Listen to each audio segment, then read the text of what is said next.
Welcome everyone, this is AppSec Pro. Today we're going to be replacing the iPhone 6s Plus with a cracked screen, and then also it has a damaged LCD as well. And it sounds like the haptic engine inside is loose.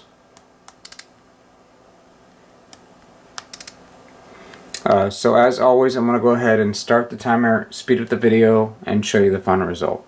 So I hope you enjoy.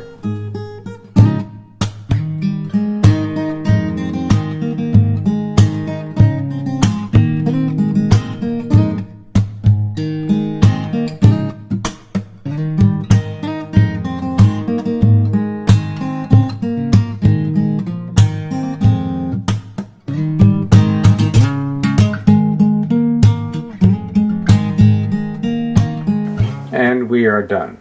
So 8 minutes and 37 seconds, and we have a brand new iPhone 6s Plus screen. This is just a little plastic that comes on the screen so it doesn't scratch during chipping. But everything looks great. So if you need an iPhone repair, battery replacement, screen replacement, anything to do with iPhones, we can definitely help you. Make sure you check us out on Instagram and also Facebook, as well as our website. I'll leave all the links in the description below. And I just want to thank all of our customers. Thank you for those who watch the videos. And until next time, I will see you guys soon. Thanks again.